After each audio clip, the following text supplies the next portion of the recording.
여러분 안녕하세요. 컴맹닷컴에서 정보와 리뷰를 전달하는 정모입니다. 자, 오늘은 여러분들과 함께 파워 서플라이에 대해서 알아볼 건데요.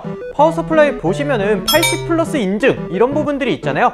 과연 이런 부분들이 어떤 거를 의미하는지, 그리고 진짜 차이가 있는지 같이 한번 알아보도록 하겠습니다. 자, 그럼 시작하기 전에 구독과 좋아요, 그 다음에 알람 설정까지 부탁드릴게요. 렛츠 고! 자, 오늘 여러분들과 함께 얘기해볼 내용은요, 파워 서플라이, 컴퓨터에서 전원을 공급해주는 굉장히 어떻게 보면 중요한 심장이라고 얘기할 수도 있는 이런 부분인데요. 과연 이 부분에서 80 플러스 인증, 거기서도 뭐 실버, 브론즈, 골드 막 엄청 많아요. 이런 부분들이 어떤 거를 뜻하는지 여러분들과 함께 만나보도록 하겠습니다. 저 오늘 4가지 제품을 먼저 준비를 해봤고요. 각각 테스트를 해보면서 전력 효율은 어떤지, 그리고 이 제품들이 성능에 영향이 있는지 이런 부분도 같이 한번 알아보도록 하겠습니다. 자, 다양한 제품을 선정해야 되다 보니까 같은 브랜드로 좀 선정을 해봤는데요. 에코의 제품을 가지고 나오게 되었습니다. 가장 저렴한 이렇게 X600이라는 모델부터 시작해서요, 80 플러스 인증은 안 되었지만 80 플러스 급의 성능을 보여준다고 얘기하고 계신 레인저 600W, 그리고 80 플러스 스탠다드 인증을 받은 마이티 600W, 80 플러스 골드 인증을 받은 테너지, 이렇게 4가지 제품 한번 준비해봤습니다. 자, 여러분들 80 플러스 인증, 이 부분이 어떤 거를 의미하는지 혹시 아실까요?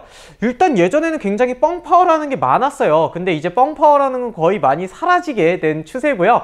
여기에 정격 500W, 정격 600W, 정격 700W 이런 식으로 정격이라는 말이 붙게 되었습니다. 자, 여기 있는 제품은 일단 기본적으로 모두 다 정격 600W, 750W의 출력을 보여주는 제품인데요. 기본적으로 그러면은 예전에 얘기한 뻥파워라고 얘기할 수는 없을 거예요. 그런데 여기에 이 제품부터는 80 플러스 인증이라는 부분이 붙게 됩니다. 여기에는 80 플러스 스탠다드 인증이 붙었고요. 여기에는 80 플러스 골드 인증이 붙은 걸 볼 수가 있습니다. 자, 어떤 부분이 다를까요? 일단 80 플러스 인증에 대해서 설명하면요, 전력 효율 자체가 80% 이상을 보여주는 파워 서플라이를 지칭하는 인증 마크라고 볼 수가 있어요. 일단은 요거에 대한 라이센스 비용도 있다고 하거든요. 등급은 스탠다드, 브론즈, 실버, 골드, 플래티넘, 티타늄, 이렇게 인증이 굉장히 다양화된 걸 볼 수가 있는데요.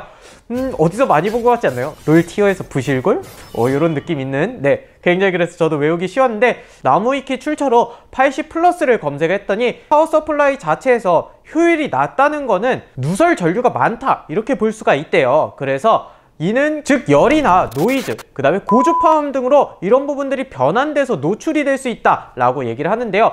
그렇기 때문에 열을 식히기 위해서 쿨링팬이 굉장히 빨리 돈다 라는 부분도 알 수가 있었습니다. 자, 실제로 제가 테스트를 하면서 이런 부분을 느꼈기 때문에 여러분들께 가지고 오게 되었는데, 다만 이 인증 자체가 조금의 허점이라면은 좋은 샘플만 갖다가 인증을 받고 나머지는 그냥 마크만 붙일 수 있다, 이런 부분들이 있다고 하고요. 그리고 지속적으로 이 판매 하나하나에 대한 라이센스 비용을 받기 때문에 가격적인 부분도 상승을 한다, 이런 얘기도 알 수가 있었습니다. 자, 오늘 일단 다양하게 이렇게 샘플을 준비했는데, 여기 있는 제품은 지금 가격 비교 사이트에서 38,000원 정도에 만나볼 수 있고, 이 제품 같은 경우는 벌크라서 그런지 조금 더 좋은 제품인데도 38,000원, 거의 비슷한 금액대를 유지하고 있었고요. 여기 있는 마이티 600W 같은 경우에는 53,000원대, 그 다음에 여기 테너지 750W는 워낙 또 골드의 모듈러 제품으로 돼서인지 125,000원 정도의 굉장히 다양한 이런 금액대의 제품군들로 준비를 해봤습니다. 이 제품들이 같은 와트라 하더라도 인증에 따라서 조금씩 금액이 올라가서 1, 2만원씩 가격 차이를 보여주는 것도 알 수가 있었는데요.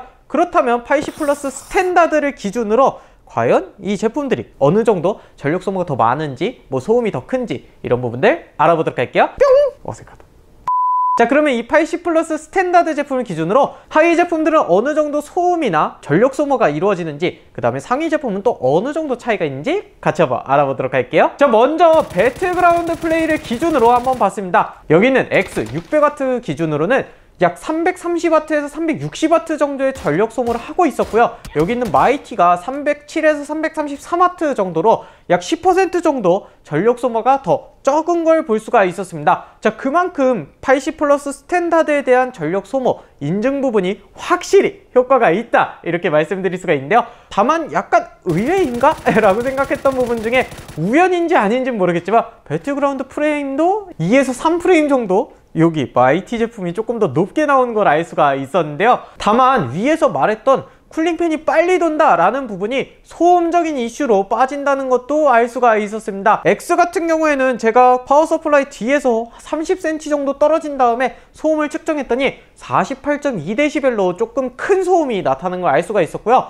여기 80 플러스 스탠다드 인증을 받은 마이티에서는 40.3dB로 상대적으로 굉장히 조용한 소음을 보여주는 걸 알 수가 있었습니다. 찾아보니까 약 1dB당 1.2배의 소음의 차이가 있다고 하거든요. 그래서 10dB은 10배 정도의 소음 차이가 난다고 하는데 실질적으로 8dB씩 차이가 난다면 꽤 많은 소음 차이가 난다고 볼 수가 있습니다. 여기는 도서관 정도의 소음이라고 한다면 여기서는 사무실 정도에서 나타나는 소음이다, 이렇게 데시벨표에서 나타나는 거 보면 제가 실제로 테스트를 했을 때에도 소음이 큰데? 라고 생각을 할 정도로 이 X 제품이 굉장히 소음이 나타나는 걸 볼 수가 있었고요.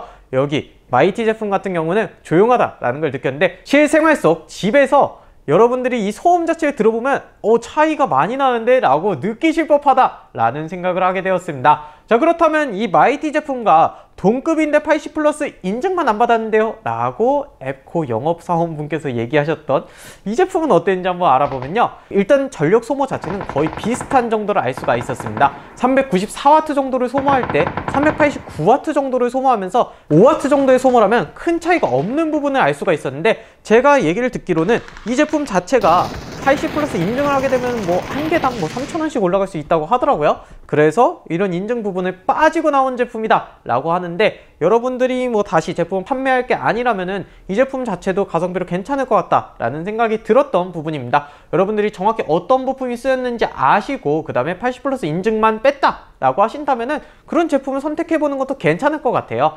자, 그러면은 솔직히 여기서 테스트 끝내려고 했는데 과연 골드 등급은 어떨까요? 자, 골드 등급 궁금하지 않으신가요? 자, 골드 등급을 가지고 똑같이 배틀그라운드 플레이를 했습니다. 프레임 차이 자체는 난다라고 볼 수는 없어요. 그렇지만 전력적인 소모에서 또 스탠다드 대비해서 골드는 또 다른데? 라는 생각이 들었거든요.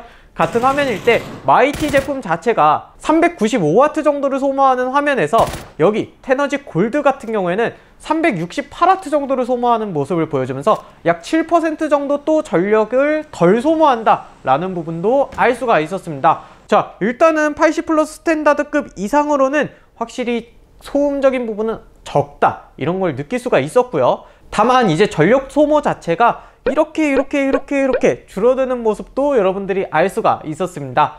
자, 개인적인 생각 자체에서는 스탠다드 등급 대비해서 브론즈 등급이 또 1, 2만원 높고 그 다음에 실버 등급이 1, 2만원 높고 이런 식으로 이제 비용이 갭이 생기잖아요.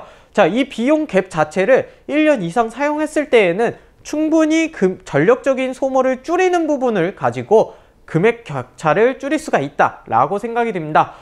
이 제품 자체 80 플러스 인증 자체가 제품 자체가 좋다고 얘기할 수는 없어요. 하지만 적어도 인증이 되지 않은 제품 대비해서는 쿨링 소음이 적거나 그리고 이 전력 소모를 줄이기 위해서는 조금 더 좋은 부품을 사용했다 라는 부분은 여러분들께 확실히 말씀을 드릴 수가 있습니다. 적어도 정격이라고 똑같이 얘기는 하지만 저가들 제품에서는 80 플러스 인증을 받은 제품들이 조금 더 좋은 부품을 썼다, 그리고 조금 더 안정적으로 사용할 수 있다 라는 부분을 가져갈 수가 있고요. 이 자체가 AS 자체를 오래 가져갈 수 있는 부분, 이런 걸로도 연결될 수 있지 않을까 라는 생각이 드는 부분입니다. 그래도 인증 받았으니까, 그리고 또 좋은 부품이니까 좋은 부품을 썼다? 라는 척도는 되지 않을까 라는 생각이 드는데요. 80 플러스 인증 자체를 위해서 800W 짜리를 650W로 낮추면서 등급을 높이는 경우도 있다고 하니까 여러분들이 잘만 찾아보시면 진짜 개이득 제품도 찾아볼 수 있지 않을까 라는 생각이 듭니다. 자, 오늘 여러분들과 함께 조금 더 궁금하실 만한 똑같은 정격 600W에서도 80 플러스 인증이 없고 그 다음에 동급인데 인증이 없고 인증이 80 플러스 스탠다드, 80 플러스 골드 이런 순으로 어느 정도 차이가 있는지 같이 한번 알아봤는데요. 제가 궁금했던 내용들 중 하나라서 또 어떤 내용의 결과가 나올지 저도 궁금했는데 확실히 80 플러스 인증은 효과가 있었다라는 부분 알 수가 있었습니다. 자, 여러분들이 좋은 제품 고르시길 바라면서 여러분들 의견 어떠신지 아래 댓글로 남겨주시면 감사하겠습니다. 자, 오늘 진행한 내용에서 잘못 든 내용 혹은 다음 영상에 대해서 제안하고픈 내용이 있다면요, 아래 댓글로 남겨주시면 또 감사하겠습니다. 마지막으로 구독과 좋아요 부탁드리면서 저는 또 다음번에 여러분들께 좋은 내용, 궁금한 내용으로 찾아오도록 하겠습니다. 여러분 안녕. 아 맞다, 짧게 또 얘기하면요, 솔직히 저가형 이런 색깔이 있는 것보다는 플래터형 케이블이 이쁘지 않나요? 깔끔하기도 하고요, 돈값은 하는 것 같아요.